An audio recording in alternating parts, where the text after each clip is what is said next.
All right. Good evening. Welcome to the Healing River Worship Center roundtable discussion. And we have, of course, Pastor Tim here, and I'm Pam Snowden. But we have Donna McConkey from Elevate Branson, and I've gotten to know her a little bit over the past few months, and they are doing such amazing things there at Elevate Branson. And I said, we got to have her come. So, yeah, they're just doing such amazing things. So I want to go ahead and open up with prayer, and then I got a Bible verse, and then we'll just kind of get into this. So, Father, I am so grateful that you've brought us here. I thank you, Lord, that you have blessed us, but I know that you haven't blessed us just so that we can be blessed, but so that we can also be a blessing to others. And I thank you, Lord, that organizations like Elevate Branson are actually seeing the needs that are out there and are doing something about it. I ask, Lord, that tonight as we discuss what all's going on there, that it would inspire all of us to step up and to reach out to our neighbors and to reach out to those that are in need. Help us to see them, Lord, and to not ignore them any longer. I ask, Lord, that as Donna speaks, that it is so clear that you are at work in the world right now, that you're at work in Branson, Missouri. And even though we may hear about what the enemy's doing, we know that you are working, and you're working through your people. And I ask that you would just bless this time in Jesus' name. Amen. So, first of all, can you give us a little bit of history about Elevate Branson? I mean, who started it, and you got to keep the microphone close. I will sure do that. Yeah. I'll sure do that. So in 2008, Elevate Branson started. It started as Jesus was homeless, and Amy and Brian Stallings were the founders, and they just felt that God was telling them to fix a Thanksgiving meal for the homeless in our community. And these were individuals that they were noticing were living in the extended stays and just needed a little extra help. And so they started this meal. And that was the first one. In a few weeks, we're going to be celebrating the 18th Thanksgiving dinner. Wow. So we've been at this for 18 years. And Brian and Amy will tell you that what started with what they thought was a one and done ended up getting totally out of control. And that's because they got to know the individuals that they were going to and decided they would start taking a meal every week and just encouraging them. And so the little sack meals became happy meals. They had little happy faces on them, and they started delivering those and just making connections with people. And then someone came to Brian and asked if they could donate to his efforts. And he said, well, yeah, but I guess I'm going to have to develop a nonprofit. You know, I can't just take money. So that's kind of how it all got off the ground and got going. And from that point then, as Amy and Brian got to know the people that they were visiting with, they got to kind of see their needs, and they started to understand poverty and started doing a lot of research and a lot of reading. We follow a lot of works from Ruby Payne and Robert Lupton. Toxic Charity is one of the big books that we really adhere to because we believe that there is a way to help those in poverty, and it's through work, and it's to help them have dignity and purpose. Mm-hmm. That's awesome. Yeah. Because if you just keep giving people handouts all the time, that's right. They don't. It's like being that. You make them codependent. Yes, exactly. You. And so they always have to keep coming back to you. Mm-hmm. Yep. And there's nothing. There's no dignity in that. Yeah. Well, it brings us great joy. It makes us feel really good to do it. But what it doesn't do is help that individual be able to do it on their own. Right. And you can't just continually, at some point, even your giving's going to run out. Right. Because we can't just give. It's going to run out at some point. And so we just want to empower individuals to be able to take control of their lives themselves. That's really, I'd never really even thought about that. It makes us feel good. Yeah. And then it really becomes about us. Yep, it sure does. Yep. Wow. That's true. And and that's one of the things that, as I'm reading the Bible, I'm seeing that Jesus doesn't want us to be self-centered like that. No. Our motivation for giving has got to be because he wants to be giving through us. Mm-hmm. But yeah, he will tell them, okay, this is how you can be successful. Yes. And yeah, he wants to Yes, give them that exactly. dignity. So Yeah. yeah, that's awesome. So if you would switch that slide, I'll show you our mission and our vision, because that really, there's the history a little bit about where we've come from. And then the next slide there shows the missions and visions. There you go. The vision is for every individual to know hope, dignity, and purpose through the love of Jesus. And the next one is our mission is to elevate our community by empowering our neighbors to reach their full potential. And we do that through a variety of programs that we offer at Elevate Branson. And if you want, I can go Yeah. into those a little bit. Yeah, please do. Yeah, so the first one I'll talk about is Elevate Connections. And that is just when people walk in the door, and they walk in the door with a variety of needs. Some of those needs we can actually address on campus, but some of those we have to give a referral to. And our referral is not just, here's a piece of paper with a name and a phone number. It is, we call, we say we have someone here that needs to speak to you, and then we do what's called a soft handoff, because again, a lot of individuals don't have the confidence to do that on their own, and they'll just walk out the door and not do it because it's too hard. And so we can help individuals get their driver's license, birth certificate, social security card. Those are things they have to find employment. And so we can help them do that. We'll take them to the social security office, take them to DMV, any of those kind of things. And then anything else, most everything else we would refer out. So if they need addiction services, recovery services, or something like that, we send those out. We also do have a rides program, so if they need a ride to the doctor's office, they need a ride to CAM Ministries, like you were saying, for food pantries, we do that on Mondays and Wednesdays. And then we also have part of Connections. My favorite part is the rewards, work rewards. So if someone comes in, a lot of times they have no money at all, and they need a birth certificate, and the birth certificate coming from California is, say, $40. They have no money, but they have to have those things to get a job. So we offer them the ability to work on campus to pay for that. So they would do so many hours of work, and then we would pay for it.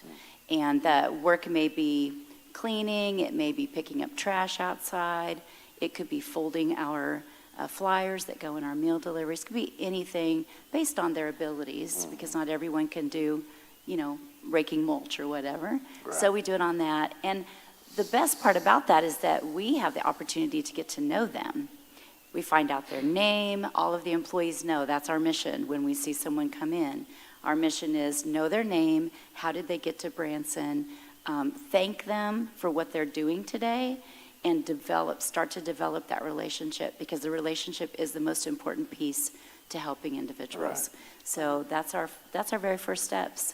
And then we have so many programs, and I couldn't go into all of them, but I'll tell you what they are. Elevate Kids, that's our summer kids program. Oh, yeah. And then we have after-school program for kids as well. Our kids are typically kids that are living in trauma, have come from trauma, are on the spectrum. Our children's director has years and years of experience with this. We also partner with the Branson schools. So for every 10 kids we have in the program, Branson Schools sends a paid staff member. And so we focus very heavily on phonics, because we know that children from kindergarten to fourth grade learn to read, and from fourth grade on, they read to learn. So if they don't know how to read by the time they're in fourth grade, statistics tell us they're far more likely to be incarcerated in their lifetime. So reading is super important. So we concentrate heavily on that. And then we have a counseling program. So I was just talking to Tim about that. We used to refer out individuals that needed counseling. Now we have a certified counselor on staff. And what's different about that is, again, our fees are based on income, but they can also work on campus to pay for half of that. So their counseling may be $10 an hour based on their income, but they can work on campus to pay for $5 of that. Now they only owe $5 an hour for counseling, so it's very reasonable. We have a thrift store, which we love everyone's donations for. We also have a therapy dog. Theo is on staff all the time, and he helps a lot with our children, but also with our adults that just need a four-legged friend to talk to and to cry on and all those things. And then my favorite program is Elevate Work, and you know, Pam. Yeah. That's my heart.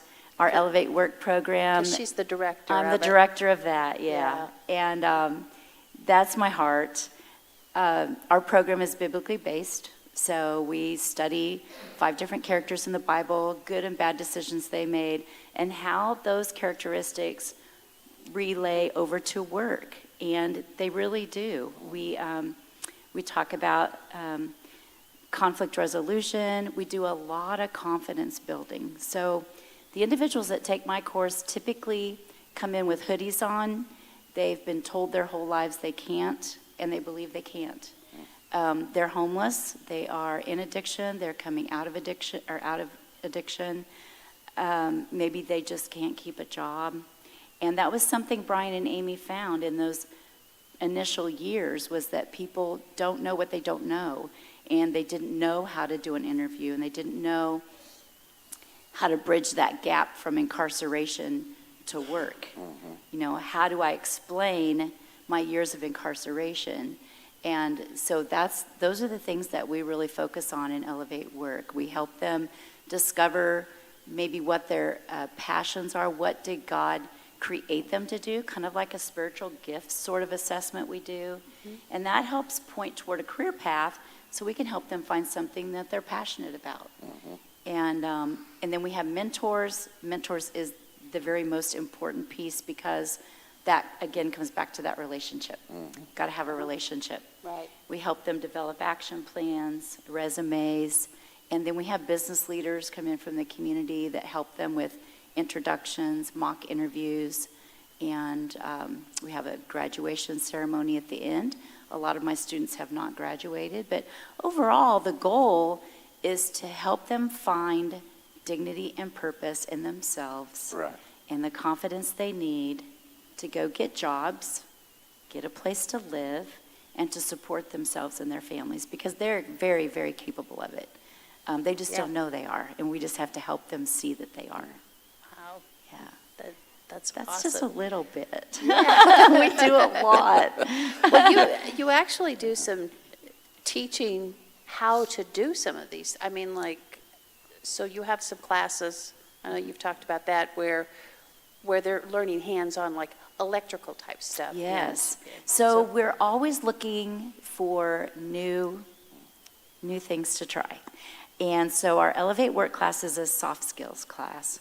I've always wanted to have a hard skills. So what could we do to actually continue to follow them through with hard skills? And so this last summer we called it Elevate Workforce Academy, and we partnered with local business owners, so Stephanie Callahan from Lightspeed Electric and Justin Tate from Tate Plumbing. Keith Moore was our spearhead around that, U.S. Exterior. And we had 6 courses, and we brought in each one of these, and we had 6 students from prior Elevate Work graduates, and they would spend a 2-hour evening teaching them how to do something. So with the plumbing, it was installing a toilet, because Justin said that's his number 1 call, is to replace or fix toilets. And so they did that one night, and then Justin showed them all of the tools it takes, talked to them about getting a job in the plumbing, and so on. Probably one of the highlights was we had the Missouri Job Center come one night, and they all put on virtual goggles, and they replaced HVAC systems on a roof of a motel. And if you've ever put on virtual goggles, it looks real. I mean, you feel like you're going to fall off the ceiling. You know, it's legit. So that was really fun. And with the electrical, they wired boxes. They looked at an electrical panel and how everything is wired there. We had a power washer come in and talk to them about power washing, and it was really great. And I hope that we can continue that again next summer. Yeah. It's a great class. Yeah. So now in the summer, you were talking about the kids too. So I know a lot of the children that you minister to, or you're helping out, they don't have transportation to go to summer school. Right. So they come to your place, Yes. right? Thank you for mentioning that, because I know people will say, well, why do you do summer school? Branson does summer school. And they do, but they don't provide transportation. So the kids that we are serving would be left out of summer school if it wasn't for us taking that on. So we have a fleet of vans. We go pick them up. We bring them in. We feed them breakfast. We run a 6-class rotation: science, phonics, art, music. Last year we did an entrepreneurship class with our 4th graders, which was really fun. Oh, tell us about that. Well, our kids didn't know or understand that you could have your own job, you could have your own business. When you ask them what they're going to do when they grow up, the majority of them said they were going to work in restaurants and be a dishwasher. And if you think about it, that's probably pretty much to what they know and understand. And so Chris, our entrepreneur director, actually worked with them, and then at the end of the summer we had a kids entrepreneur fair, and the kids all had their own booths. So one was taught dance lessons, one was self-portraits. So we had 2 little girls that were really great artists, and you would sit down and they would draw your picture for you. We had, of course, the snow cone machine and cotton candy and bracelet making and those kind of things. But when you walked in the door, we gave everyone Monopoly type money, and then you could go to each booth and do whatever, pay for whatever it was and do it. And then they had a little contest to see who was able to sell the most items. Yeah. And that was really fun for them. They really enjoyed that. And I'm sure that we'll continue that with our kids. And then we also do life skills. So we teach them to operate a microwave, cook in a microwave, washing clothes, drying clothes, a lot of hygiene, and then we also, our counselor did a thing with them this summer as well for self-care and emotional, mental support. So when something doesn't go your way, what is your reactions? And then she walked them through the proper way to handle their emotions as well. So we do a lot of things with them, yeah. That's one of the things that people don't understand is, years ago, people had a lot of family connections. They grew up working. Today, people don't know how to live. And you literally have to teach them how to live. Yeah. Because they're just existing. Yeah. And they don't know how to make things happen. They don't know how to provide. They don't know all this stuff because our society now, there's people that we use the term fall through the cracks, but they literally are living under this whatever you call it, ceiling or whatever, and they can't get out of that. Yeah. No matter what they do, they can't get out of it Yeah. until somebody gives them a ladder. It's true. And helps them It's very true. climb out In there. that work program or the rewards program I was talking about, you'd be surprised how many people come in to sweep and mop, and Crystal or Jeremy has to show them that you sweep first before you mop. Wow. So even that simple of a task Yeah. is something that's people don't always know. That's hard for me to wrap my mind around because It is. I grew up working with my dad in construction and everything else. I mean, from the time I think I was 8 years old when I first started helping him. And I mean, I was climbing through rafters, building houses before I was in junior high. So, I learned all these life skills. I learned all this kind of stuff. And so, if people don't understand that not every, when people don't have that, then they don't know how to do all that That's stuff. right. Yeah. They don't know how to change a light bulb in a, it's things that we take for granted. Yeah. They've been left out of that Yeah. of that part. So you're literally just taking them like a empty person, and you're building them. Yep. That's right. Yeah. That's what we do. Yeah, piece by piece. Piece by piece, yeah. Yeah. We have share a really quick story here. We had a couple come, I think I'm going to say it was a year and a half ago, from Oklahoma, came to Branson. Only came here because they knew someone that lived here and they thought they could room up with her. Right. They were living in their truck. And so they moved in with her, and it just so happened that she had graduated the Elevate Work program. And so they came and they took the work program, And he always had a marijuana hat on. He'd wear a hat with a big marijuana leaf, and his mentor said, "You're going to have to take that hat off, boy, because you're not going to get anywhere in life wearing that hat all the time." And we would just laugh, and he'd come every class, Elevate Work class, he'd come in with that hat on. Well, they got jobs. Both of them got jobs at Cracker Barrel, and then they moved into an extended stay, and then they were hired at the extended stay, and now they've worked up. The gentleman is a supervisor over the maintenance there, and the lady is the intake for the center where they're at, and they got custody of their children back, and he actually came and took our Workforce Academy class. And when he came into the Workforce Academy class, he had a hat on, but it wasn't the same hat. And I had to call him out on it, because the hat he wears now says, "Time is money." So literally this boy, I want to say it was 196 felonies. He was totally raised in foster care and in 4 boys' homes before he got out. And at the time he was 18, the only way the judge would expunge his record was to give him 2,000 hours of community service. And at that point, he had lived a really hard life of gangs and everything else, and he decided he was done. And that's this boy today. And it's the most amazing story. But let me tell you, they took our financial literacy class, and I later talked with one of the banking officials that taught that class, and she said, it was really hard to teach that class because I could see on paper the money that these people did not have, and I was trying to help them stretch the penny. And she said there was one couple that wanted to go to Oklahoma to get their children back, and I wanted so badly just to give them the money, but I didn't, because I knew that was against what you guys do. And I said, let me tell you the rest of the story.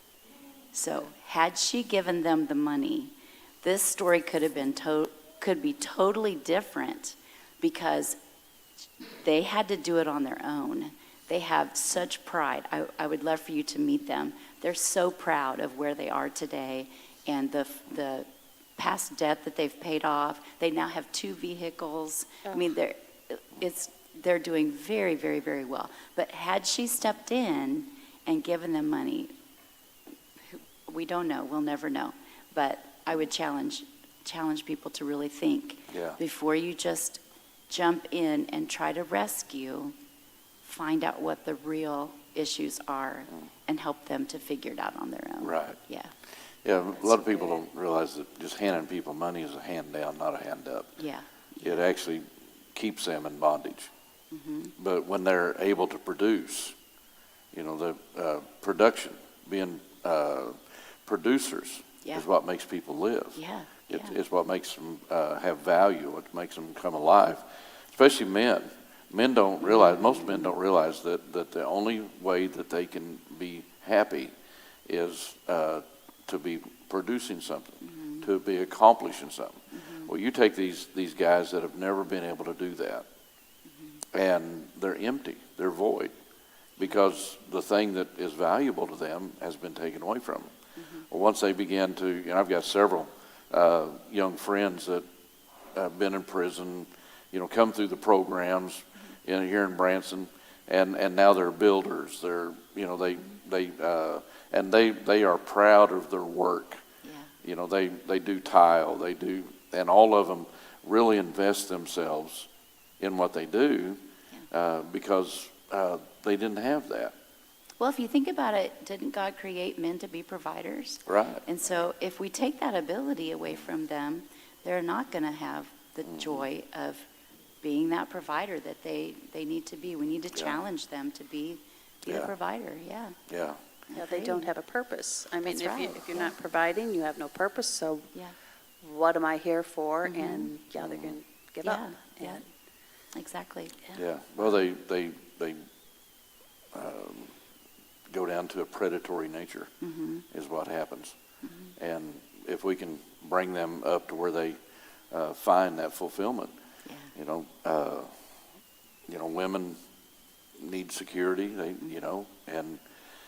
If they can't find that in the world, you know as well as I do, I imagine, that it's even harder to help young women a lot of times to get them to stay in a program because they need that security. And next thing you know, some guy starts paying them attention, and next thing you know, they're gone with this Yep. This orangutan that just showed up in their life, Yeah. you know, and That's true. and they're because they need that connection. They They need their do, yeah. relational. They need security, you know. So being able That's to true. get them to the point where they're able to find that without the cycle that they go through, Yeah. you know, that's extremely important. You Yeah. know, we've had the privilege of working with some like that, and me and my wife, we ministered to a young lady in my son and daughter's ministry. They, you know, God helped me to really minister to her. She was broke out of the addiction and stuff, and submitted to discipleship and training, and she called my wife Mom after that. Aw. You know, it was Mom. And anytime I showed up and she didn't show up, she didn't say, "Good to see you." She'd come up to me and say, "Where's my mom?" And so after a few years of that, me and my wife got to walk her down the aisle Oh. to get married. She got all of her kids back, Oh, you know, that's and awesome. you know, she got married. When you see things like that, it's like, Yeah. you know, that's what it's all about. yeah, yeah. And the joy that I've seen on your face telling that story, Yeah. that comes back to what I'm saying. When we just give, Yeah. give, that's not where the real joy is in giving. The real joy is watching someone else take ownership of it because you've walked with them. Well, we have to Yeah. watch. I'm trying to think how to say this. We talked about it a little bit today. I have a tendency to be overly blunt, and I'm trying to calm that down. But a lot of people give because it makes them feel emotionally and morally superior, and so they feed that out of that. Good point. But it's actually making them feel superior. We find that in a lot of our political programs. Yeah. It's a emotional and morally superior attitude. That doesn't help anybody. No. What helps people is when you do like you guys are doing, and you give them the ability, you give them the tools to work with, and you give them the ability to become productive. That's right. And to put their life together. Yep. And it might seem mean to some people, not handing them money when they're hurting, but it's actually, a lot of times it's mean to give them money because it Yeah. locks them, it's in that cycle. Yep. Right. And that little bit of money you give them is not going to get them out of that cycle. No, it's not. And- No. It's and- going to prolong Yeah. their agony, yeah. We Several- do have individuals that come into Elevate Branson that want things, and Crystal will say, you know, if you work 2 hours, we can get you a tent, and you'll have something to sleep outside, and they'll say, I'm not going to work. Well, then you'll have Yeah. to go find another way to get your tent, Yeah, because that you're is going to be just, sleeping outside. that's just the bottom line, and it's not being mean. It really isn't. That's what they're going to have to make steps forward. Right. So, yeah. We work with a ministry in Houston, Texas, in the inner city, downtown Houston, with the homeless.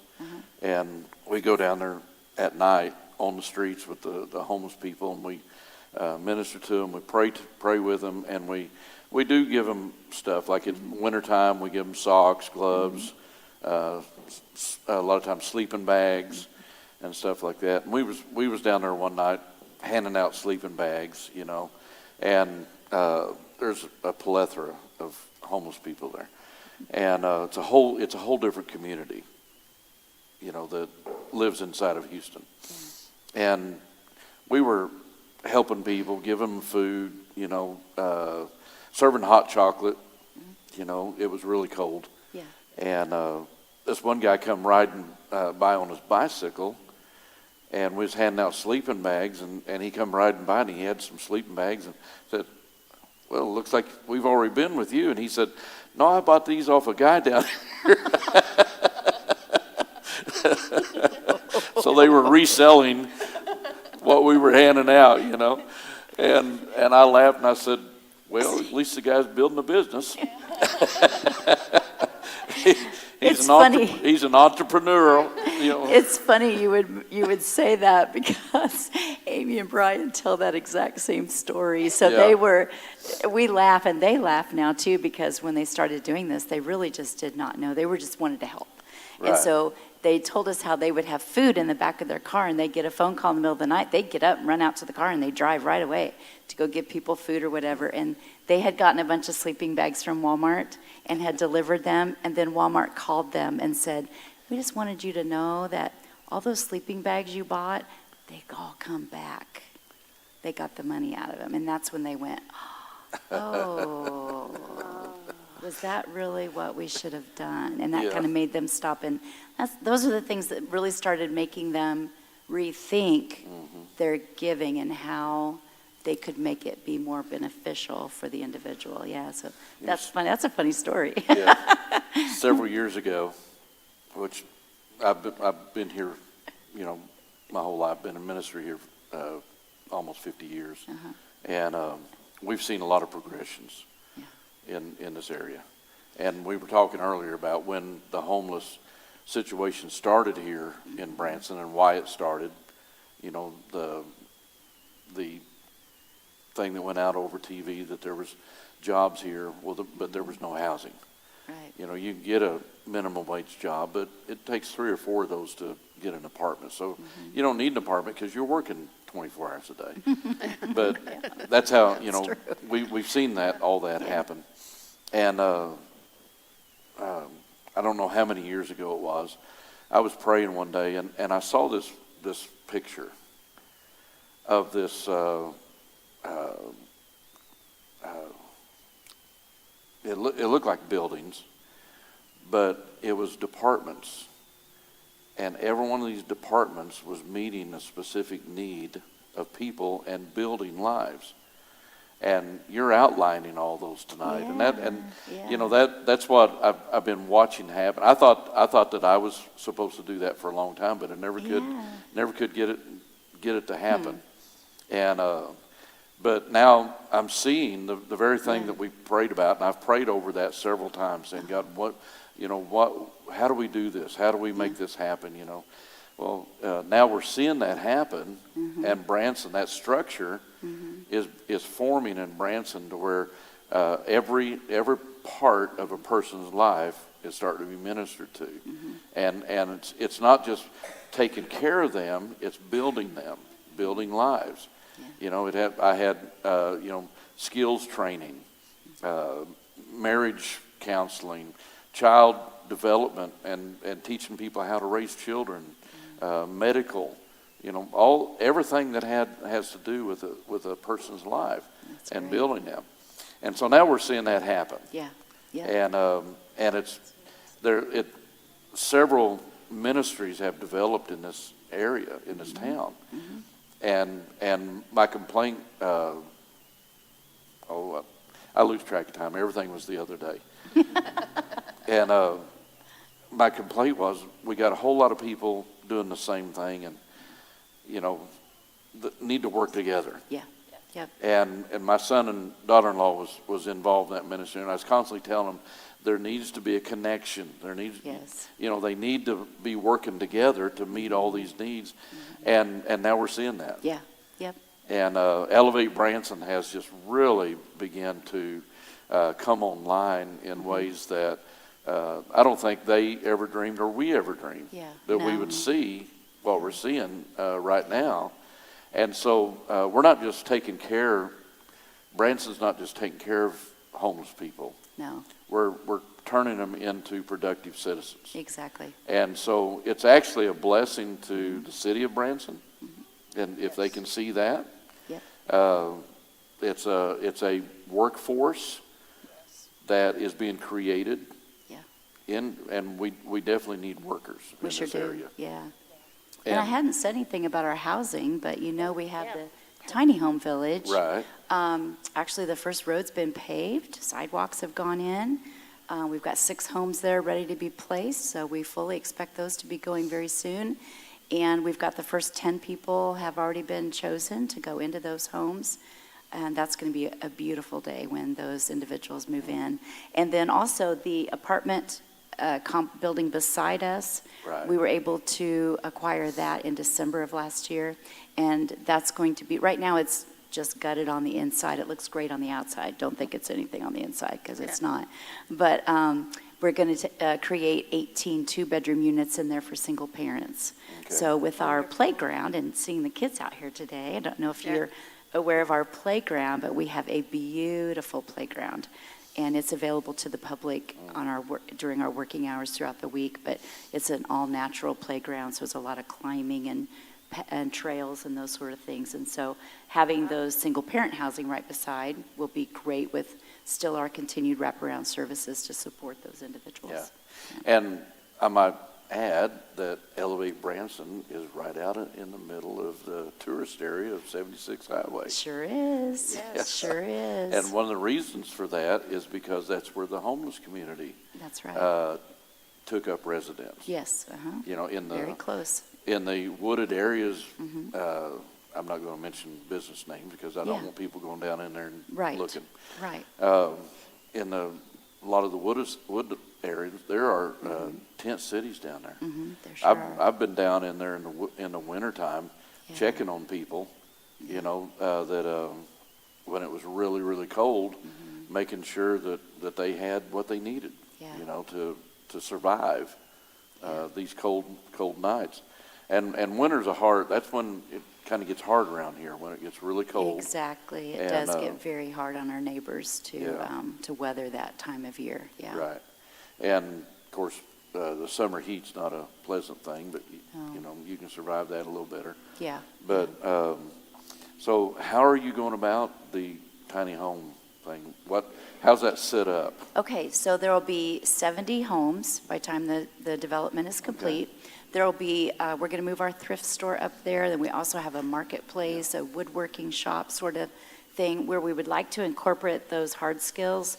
So a lot of our neighbors know how to make things, whether it be wind chimes or jewelry or something like that. So it would be really nice if we could give them an opportunity and an environment to create those things and then have the ability to sell them. So Right. not everyone is able to work a 40-hour-a-week job. Not everyone is, but we want them to be able to do what they can do. So Right. the tiny home village, the homes are 400 square feet. They have everything in them they need, a full kitchen, and everything is handicap accessible. And the rent will be, I think it's around $500 a month, and that'll include all their utilities and everything.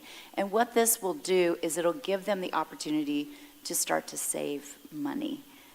Because I'm sure that you do know, the extended stays in Branson are a fortune for people to live in. So we're talking $900 to $1,200, $1,300 a month. And many of those have had to be shut down because they were so deplorable. Yes, I mean, and it's just one room. It's a motel room, and there's entire families living in there. Yeah. If you're working a minimum wage job, by the time you've paid your housing, there's no money left if you were able to pay for your housing. And as you said, a lot of those have been closed down. They're not all in very good shape, and there are kind of a lot of crime that goes in some of those as well. And so we're really looking for our village. Of course, there will be individuals that will not be able to apply because of the background checks and those kind of things. We know that they wouldn't pass, but you can go on our website and watch videos of those initial people that are coming in. And these are individuals that have had struggles in their life. They're through those, they're on the other side, they're working, they have jobs in Branson, they've been working for years, but they can't get ahead. They can't even buy a car because they can't put any money back in order to move forward past that extended stay. Yeah. Yeah, Yeah, beautiful stories of people, the first 10 that are moving in. It's just beautiful stories. Right. Yeah, that's what keeps you going. It is, yeah, When it you is. see people, Yeah, you have the disappointments. I mean, Of course. if you're geared to that, it'll Yeah. wear you out. yeah, we don't win them all. We don't Right. win them all. But I'll tell you what, we never give up. And so someone could come in. We had a lady that has been homeless for 8 years in Branson and frequently coming to our building and the girls up front just continuing to love on her and love on her.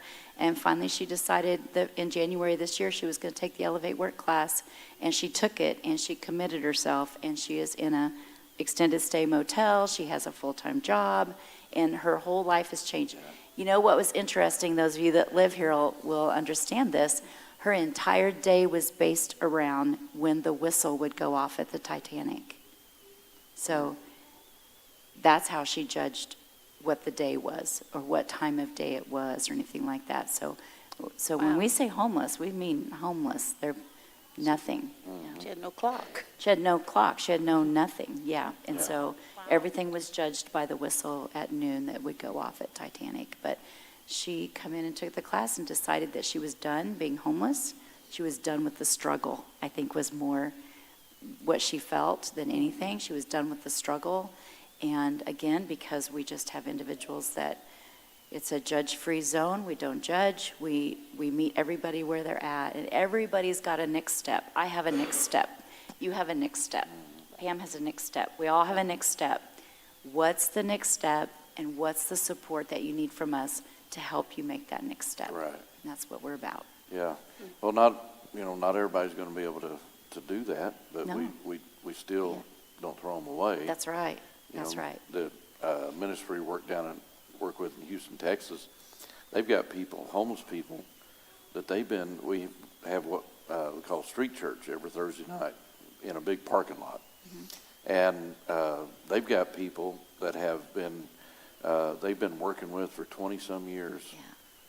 And they're still on the street, they're still homeless, but they're like good friends, they're part of the church, Yeah. you know, that Yeah.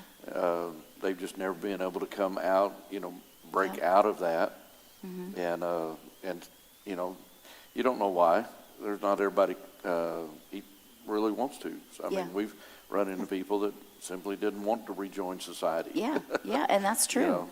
That's true. But like you said, we don't throw them away. We still have relationships. We still Yeah. build. We show them dignity and pride through friendships and the love of Jesus. Yeah, That's- next month is we're celebrating Veterans Day, and it's amazing how many veterans you run into Yeah. in that situation, and trying to help them overcome. Yeah. And so the outreaches that you guys do, or I say outreaches, most of the time people find you, right? Yeah, we do deliver meals. So that initial delivery of meals that Brian and Amy did started years ago. We still do that. We do that 2 times a month on the first Thursday and the third Thursday.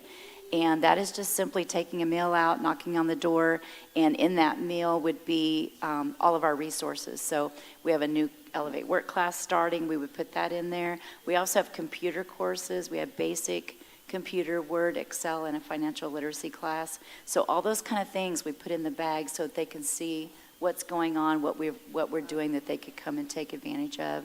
And then on the second and fourth Thursdays of the month, we have what's called Elevate Life, and that is a Bible, abbreviated church, but it's more of a Bible study. So we provide a meal, hot meal, and then we divide up into groups, and we discuss a topic, and then come back as a large group and discuss. And so that again is really good because, again, the individuals that we serve would be a little more shy about coming into a large auditorium filled with people that they don't know, where once they've developed relationships with us, they're eager to come in, and they're okay with telling their ideas because they're already comfortable with us. Yeah. And so as they're able to share what their ideas are, we're able to share God's word and show them, that way, and then give them Bibles. We hand out a lot of Bibles as Yeah. well. Now, do you still have the coffee shop? We do not. Okay. Our barista moved to Kansas City. Okay. Sad day. I used to meet people out there for, go to meet with somebody, would meet there at the coffee shop. Yeah. And it We seems miss like her. I remember there being a whole lot of mopeds there. Yes. Brand new mopeds. That's right. What's the story on that? So that would be Elevate Rides, and those are scooters for purchase or rental. The qualification is that you have to have a job for 30 days, and then you're eligible to purchase a scooter. And I hate to tell you what the prices are because that's not my department. I'm kind of nervous about saying anything, but it is a loan through a local bank, but it's not based on your credit score. It's based on your working. And then you're able to actually build credit by then paying monthly payments on your scooter. Yeah. So it's a great way for people to get into transportation when they don't have the funds to buy, purchase a vehicle. And then we also have scooter rentals, and that is mainly used by our J1s. So the individuals that come from other countries to work in Branson during those peak seasons, they'll rent those scooters, and I think those are $65 a week. And they'll rent those to get around and actually be able to explore our area as well as do the jobs that they do. Yeah. Yeah, the mountainous, we call them mountains. Yeah. Not like Colorado, but the hilly area that Yeah. Branson's built in. Amazing how a little scooter can Yeah. be really convenient when you're Yeah, trying Brian to and walk. Amy tried bikes once, I guess. This was before I came on staff, and I guess they had a bike program, and that didn't work so well. It's a little tough. Yeah, yeah, not everybody could Not everybody could pedal up Pedal and down up our the- mountains. pedal up or go down. I couldn't pedal up these Be some- mountains. be some crashes. Yeah, So yeah, scooters have been very successful. And I want to give you an idea on the price. I think it's $170 a month, and that includes your insurance, your payment, your tags and licensing, and then all your maintenance. So oil changes, tire rotations, brake pad changes okay. during your payment time. So it's still very, very reasonable. Yeah, But, that- yeah, That's pretty good. yeah, yep. Yeah, Get them started, get them on the road, get them to work. Even getting from the west side of Branson to the east side of Branson is a hike. So, yeah. on the west side, there's not a lot of grocery stores or anything. That's true. And so that makes it really difficult for people. So if they're living on that end of the strip, transportation is very good for them to have. just Yeah. to help even with their basic needs. So what do you feel like the ratio between homeless and housing is right now? Is there still still pretty good community? That would be a Brian Stallings question. Because he knows all of that. Yeah, I don't think I should probably say anything because I just really Okay. don't know. Yeah, yeah. sorry. Well, You pulled a tough at one one on time me. it was 100%. There was nowhere for anybody to stay. Yeah, And like I said, when all this started, there was times I would haul old camper shells into these areas, and just for somebody to have some shelter Yeah. to stay under, and of course tents and situations like that. yeah. We We keep all those things on hand. So coats that are donated, sleeping bags, tents, socks, hand warmers, foot Yeah. warmers, all those things. When they are donated or brought in, we stockpile that stuff up Right. so that when those seasons hit, we have those things to hand out. and what about children's clothes? Yep, Yeah, yep. they're able to. Most of that goes through the thrift store. I do take clothing for workforce development, so men's clothing is really hard to come by. Nice men's shoes is hard to come by. That's because we wear them out. I guess, yeah. I had an organization this summer do a men's clothing drive for me, and I never seen so many men's nice shoes and clothing in all my life. It was amazing because I just don't have access to that most of the time. Yeah. And then, kids' clothing. Now, we do have businesses in town that donate new items to us, but remember our philosophy on giving. Right. So Right. that also carries down to the children. We don't just give children things as well. So the kids, it's called Good Behavior Bucks, and theirs is also Monopoly money. And as they get caught by teachers being kind, being loving, being considerate, showing Christ-like qualities, helping a teacher, those kind of things, then they have little bags they carry around that they keep their money in, and they get this money. And then every quarter, our children's director sets up a Good Behavior Bucks store, and that's with all of the brand new things that are donated to us. And she puts them all out, and there'll be a $1 table, a $5 table, a $20 table. And this helps, this helps the kids in so many ways. So it helps them with, do I need this? Do I want this? Do I want to spend, do I want to buy 20 items for $20? Do I Yeah. want to just buy one item for $20? How important is that one item? Yeah. So many good things come. You don't just go to Walmart and pick up something and walk out the door with it. You Yeah. just don't. So we have to teach the kids as well, because we're teaching the parents. Parents aren't passing that down to their kids because they don't understand it and follow it. And so we have to meet the next generation too It's and do amazing that. how responsible they come when they've had to earn money, That's right. their money. Well, we had a boy walk in that lost his brand new backpack like the first week of school. And he came in and Miss Kathy said, what happened? He goes, I don't know where it's at. And she called the school with him and they couldn't find it. And she says, well, you're in luck. Well, I do have some backpacks. How much money do you have? And so he got out his bag and he had enough money to buy a backpack. And Wow. so he purchased a backpack from Miss Kathy's Good Behavior Bookstore. I like that. And that's teaching responsibility. You got to Yeah. be responsible for your items. You got to be able to hang on to those and pay attention I because took- they have value and you need to understand the value of them. I took my granddaughters to the store. I don't shop.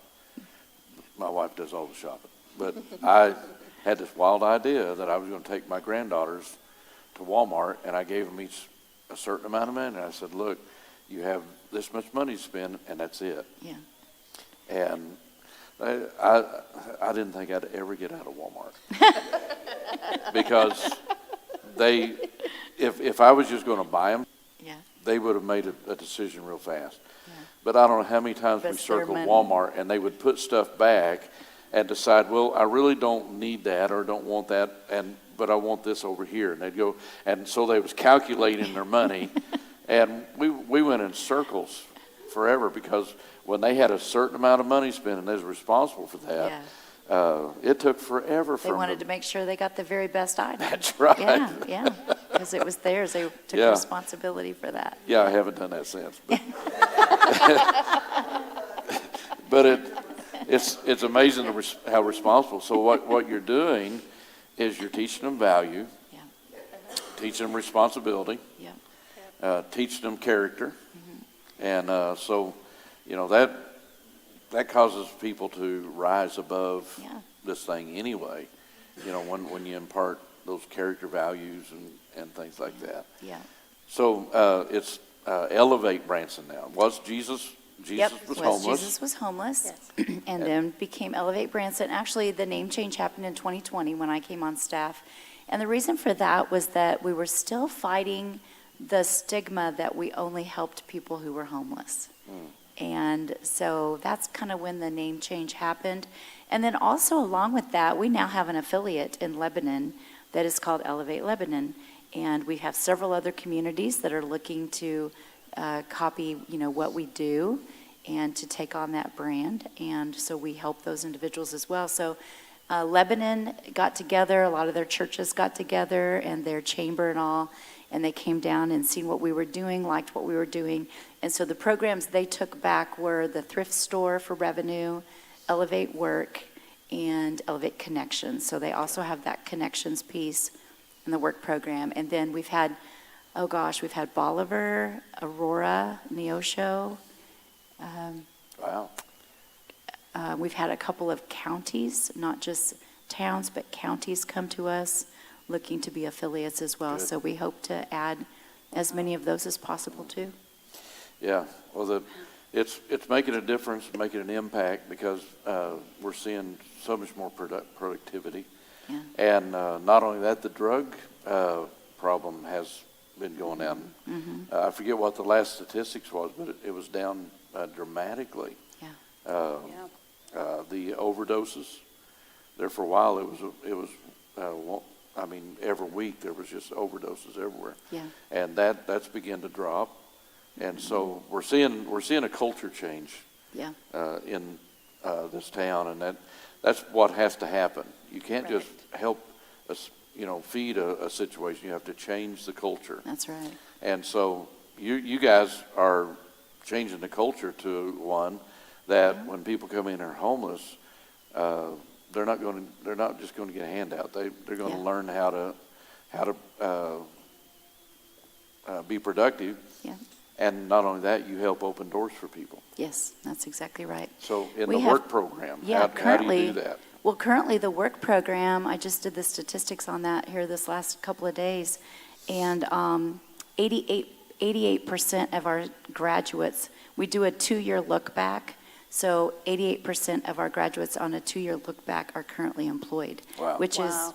phenomenal. I mean, That's That's unusual. It's very unusual, very unusual. And the transportation was 43% that did not have transportation when they took the class, now have transportation. So even that, I think, is phenomenal. Almost half of them have transportation.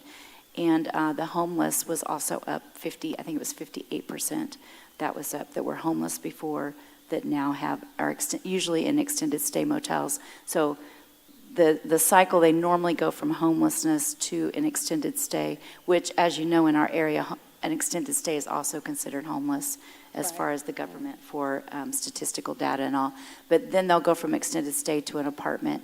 And then we do have several homeowners that have moved in and actually have their own homes now as well. So, Wow, that's and then I awesome. didn't mention our entrepreneurship class. We do also Yeah. have an entrepreneur class, and that helps individuals develop their own side hustle. So, you know, as you said before, a lot of people have 2 or 3 jobs in this area. And so if you're working and you are lacking, $4,000 a month to be able to pay the bills, and maybe you're already got something that you can do. Maybe you're selling Mary Kay, or maybe you're, we've got a lady that sells goat soap and does all things goat, which is really, she's got a great model, a great working model.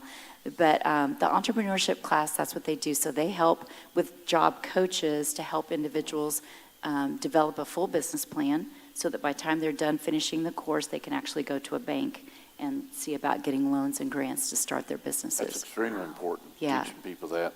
Yeah. We work in Africa a lot, and they're some of the greatest entrepreneurs there are. Mm-hmm. I mean, they can take dirt and make a living out of it. Yeah. And so to teach people Yeah. how to get past the limits Mm-hmm. and the box, to get out of the box, is very important. Yeah. And so I was going to ask you a question. Are we caught up on your questions? Sister Pam always makes a list of questions, and Well, then I ignore it. And then you ask your own. Yeah. Well, I think we have gotten most of our, and I was thinking the question too, and now it's left me, so. Well, so whenever you're helping these people, they're to get jobs, a lot of the people probably that come through your program have felonies. Yes. So that makes it difficult to get a job. It sure does, yeah. So, And that comes down to those relationships again. So we have partner businesses in the community that we work closely with that will hire on our recommendation. And we are very choosy about our recommendations. We Yes. don't graduate someone from Elevate Work unless we know that we can recommend them for a job. And part of that, though, Pam, is the ability to know how to represent yourself in that mock interview or in an interview. When the employer says, I see you have an 8-year gap in your resume for employment, can you tell me about that? Well, a lot of people would say, well, I was in jail, I was in prison for 8 years, and they'll give the whole laundry list about how they ended up there.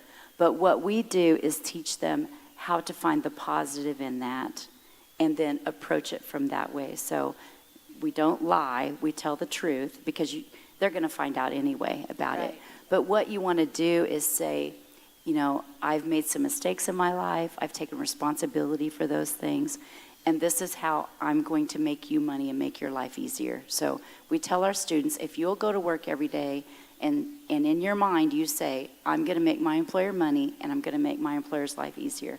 And if you do everything you can that day to do those two things, your employer will keep you.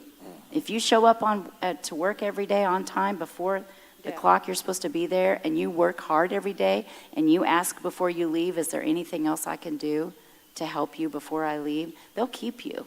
So That's- when you that's go really into that good. interview, you go prepared to explain to them how you're going to help them. Right. And those, not all felonies can be overlooked, especially for certain jobs, of course, we all know that. But we've had very great success in helping individuals find jobs, and it's really just cueing them how to work that interview so that they don't just walk in, spill their guts, and they understand that the employer doesn't want to hear that anyway. Right. Yeah. Really what they want to know is how you're going to make them money and how you're going to make their life easier. Yeah. That's all they want. Well, and also being able to, for them to grasp the concept that, yeah, whenever they're they are helping Yeah, the business to make money. right, That right. this isn't just about them getting No, something, but no. they're helping to make this business successful. We have a guy that's been working for us for 25 years, and we tell him often, we could not do what we do if you weren't working for us. And we appreciate it. And he does take ownership of, Exactly. he feels like he's a part of it, and he's, so, yeah, to let them know that Yeah. they're important, and, yeah, they want to make sure that the business is successful, too. And they don't So- always look at their time of incarceration as lessons that were learned or skills that were learned. So as you sit and talk to them about their time in incarceration, they may tell you, I served 500 people daily with, I don't know, cooking bread, baking bread or whatever. Well, that came with skill. That was skills that you learned. So let's put those things down as your hard skills. And then what were the soft skills you learned? Did you not have to learn to communicate and to be respectful and to be, there's a lot of things you had to learn. And so what are those things? Instead of just shoving it aside and saying, oh, it was a really big mistake and it ruined my whole life, well, let's figure out what are the good things that come out of it, because there is something that's come out of it and we just have to discuss it. Yeah. Yeah. That's good. Well, that's, if we could get a workforce in this town that would show up, that would be awesome. Yeah, would it not be? Yes. Yeah. Yes. My younger brother managed restaurants here for years. And It's got to be so frustrating. he would show up early in the morning with 8 employees supposed to show up, and maybe one show up. And he had to open that restaurant. And I remember times that he was cooking, he was the host, he was the waiter, just trying to keep the restaurant running, Yeah. and making phone calls trying to get people to come in, and stuff. And if you can train people with that mentality to really show up, it would make a huge Yeah. difference. Oh, boy, yeah. in this They'll community. keep you and they'll work you. And Yeah. they'll ask you, what do you want to do next? If you'll just show up. Good. And give Yeah. a good attitude and have a Right. good work spirit. And, yeah, Yes. these things are important. Well, thank you for coming tonight. You're welcome. And we hope, last question I want to ask you is, how do people get involved? How do people give? Yeah, thank you for that. How can this Yeah. community help? Yeah, we have so many volunteers, and I just encourage you, follow us on Facebook, Elevate Branson. We've got a lot going on right now with our Thanksgiving. I think you would enjoy our latest, what is it called on a job description? Other duties as assigned. So every year we do a skit of some sort to help promote our Thanksgiving, and this year is very fun.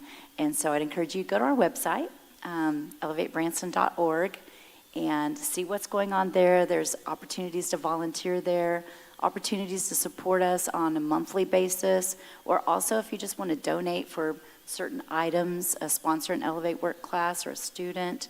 There's a number of things that you can do to get involved, volunteering or financially. Okay. And you Yeah. have a thrift shop. And with the thrift And store, then yes. you can- So donate, yeah, you can donate to donate the thrift there. store as well, yeah. Yeah, it's great. Yep. Yeah. Do you allow contractors to donate? Contractors to donate, oh, boy, you betcha, yeah, yeah. Come on in, we got a lot of those projects to do. Watch the Tiny Home Village come up, it's just gonna be amazing. We have great plans to have a big Christmas tree there every year, and just a lot of really cool things to help that community grow and be all that it can be. Well, Elevate Branson is living up to its name. and Thanks. taking a whole different approach to this issue. And, I said a long time ago in meetings in Branson, I said, the problem is with nonprofits is if you're not careful, nonprofits take a nice area and turn it into a slum. And I said, we can't do that. If we're going to be involved in this city, if we're going to, we've got to bring this thing up, and we've got to maintain. The infrastructure has to be maintained, and we can't turn it into slums. Yeah. And so you guys are changing the face of that, and we appreciate that. Yeah, come take a tour too. I love giving tours. Yeah. It's kind of hard to grasp everything we do until you walk in the door and really kind of see it laid out. Yeah. We have a beautiful building, and it's great place to work. Yeah.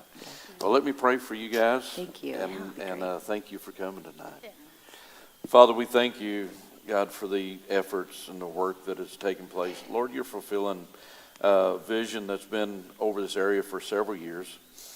And Lord, I thank you for all the workers. I thank you for Donna and all those that are working tirelessly to make this happen.